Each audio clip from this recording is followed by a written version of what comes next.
Fala galera, é exatamente isso. Venho aqui com mais uma aula de geometria métrica plana. Hoje vamos falar um pouco sobre circunferência, dando uma introdução aí para aulas futuras que nós vamos trazer outras coisas com semelhanças, com figuras planas, né? Então, vamos dar essa introdução rápida, não vou entrar muito a fundo em circunferência, só uma base para vocês conseguirem interpretar o que vai ser tratado nas próximas aulas. Então, é bastante importante que vocês vejam, beleza? Bom, eu vou trazer para vocês aqui uma circunferência. Fazer ela bem grande, que é importante para a gente poder visualizar as relações que existem dentro de uma circunferência.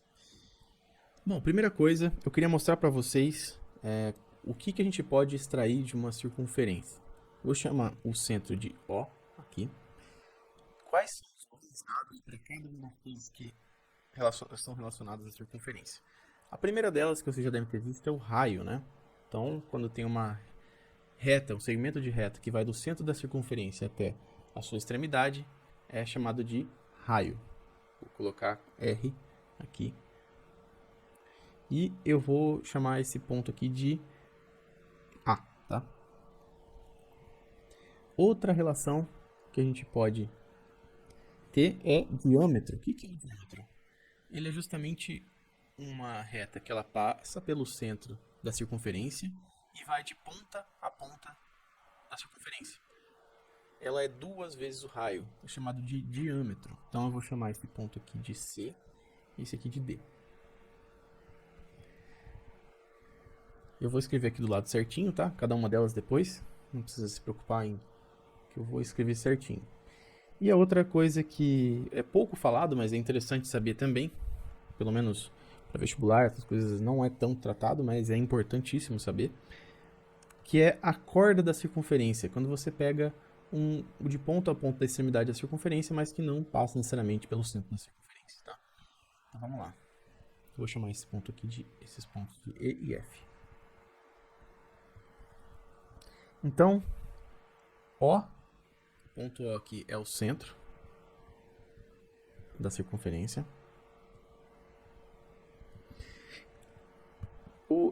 O segmento de reta OA aqui é o nosso R, né? Que eu chamei de R ali, é o nosso raio.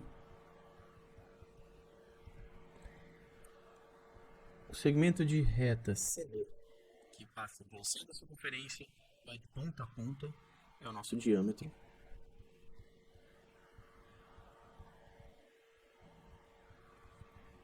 Que eu vou chamar de D. Eu já deixo para vocês aqui que o diâmetro é igual a 2 vezes o raio, né? Pode observar que se você prolongasse isso aqui, por exemplo, até o outro lado, ele seria também um diâmetro. E por último, que eu falei para vocês, que é a corda da circunferência.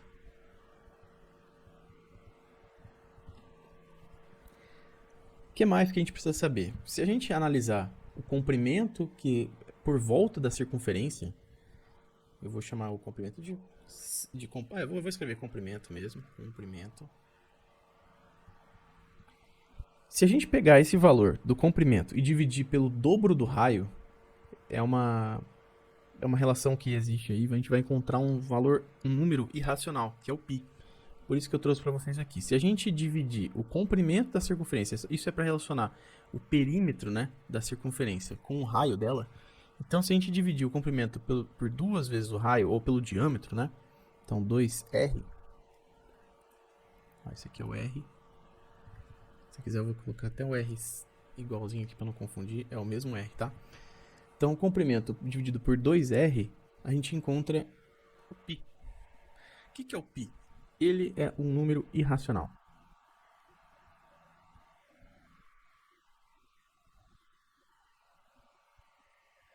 Ele possui inúmeros valores depois da vírgula. É um número que não possui um padrão, pelo menos até o momento não foi descoberto nenhum padrão nesse número, né? Com π. Então, normalmente a gente só utiliza 2 casas depois da vírgula, o número 3,14. É o que a gente precisa saber. Ele é extremamente importante para a matemática e justamente faz essa relação com a circunferência. Então, o perímetro, que é o comprimento aqui, né?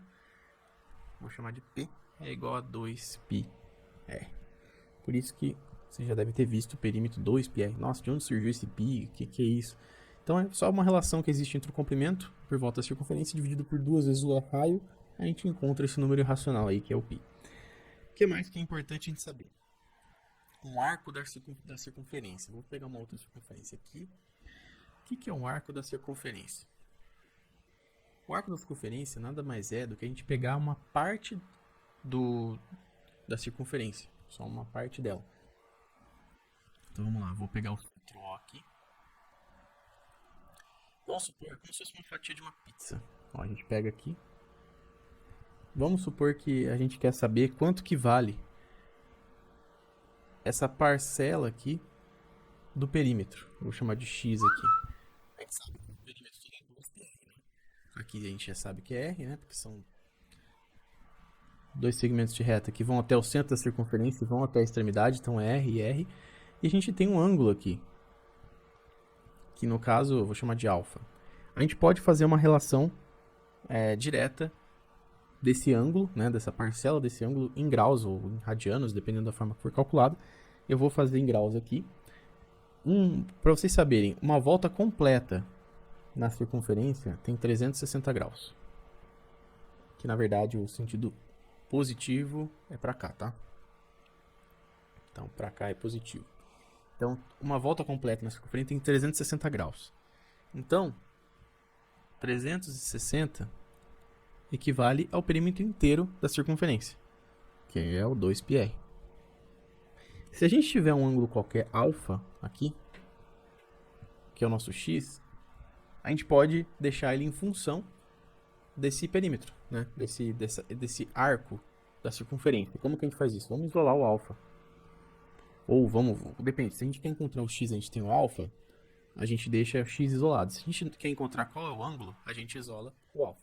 No caso aqui, eu vou isolar o x, porque a gente quer saber, a gente vai ter um ângulo, né, qualquer, vamos por 60 graus. A gente pode calcular. Eu vou calcular com vocês aqui quanto que equivale 60 graus de um exemplo que eu vou trazer daqui a pouco. Então vamos lá, vou isolar o x aqui pra gente, tá? Alfa vezes 2 vezes π vezes r, estou multiplicando em cruz, dividido por 360 é igual a x. Então agora, se a gente tiver um valor aqui qualquer, é só substituir. No caso dos 60 graus que eu falei, é só colocar 60 aqui, tá? No caso, eu vou deixar alfa por enquanto. Então a relação que existe em graus aqui é essa. Se a gente souber o grau, a gente joga aqui. Se a gente souber o x, a gente joga aqui. A gente pode isolar invertido, enfim, é só multiplicar em cruz para isolar o alfa para ficar mais fácil de calcular. Então, vamos fazer junto aqui um exemplo onde a gente sabe que o raio é 20 centímetros e o alfa é 60 graus. Se a gente sabe o ângulo, né, 60 graus, a gente já está com o x isolado, a gente quer achar justamente quanto que vale essa parcela. A gente quer saber, vamos supor, se fosse uma pizza aqui, a gente quer saber, pô, essa parte da borda aqui, quanto que tem? Então, a gente sabe que a pizza tem 60 graus ali de abertura, né? Esse arco da circunferência. Então, é só substituir. Se aqui está em graus, né? Aqui também tem que estar em graus. Existe a possibilidade de fazer, às vezes, exercícios em radianos. Então, tem que estar sempre na mesma medida. Se a gente substituir essas informações aqui na nossa equaçãozinha aqui, se a gente está trabalhando aqui em centímetros, o valor que a gente vai encontrar aqui vai ser em centímetros. Então, 60 vezes 2 vezes π vezes o r, que é 20, dividido por 360 é igual ao nosso x. Simplificando aqui com quartos zeros, 2 vezes 60, 120 vezes 2, 240, 240 sobre 36, dá 20 terços de π. Se a gente substituir esse π por 3,14, a gente vai encontrar que x é igual a 20,93 centímetros. Então, para uma pizza aí de raio 20 centímetros, que é uma pizza consideravelmente grande, né? Se a gente tiver uma inclinação de 60 graus, a parte da pizza ali vai ter 20,93 centímetros. Que no caso é um sexto, né? Por quê? 60 graus 60 graus de 360 é a mesma coisa que 1 sobre 6. Então, se a gente soubesse o valor, se a gente calcular o perímetro, que é 2πr, é só a gente multiplicar 2 vezes π vezes o raio de 20 ali e dividir por 6 no final, que a gente vai encontrar esse valor aqui, igualzinho. Beleza? Então, é isso. Eu trouxe essa introdução aí com circunferência para vocês, para a gente poder tratar sobre outras coisas no futuro, com polígonos que vão estar inscritos em circunferência. Beleza? Então, até a próxima aula, pessoal. Espero que tenham gostado. Deixa o like aí, se inscreva no canal e a gente se vê na próxima aula.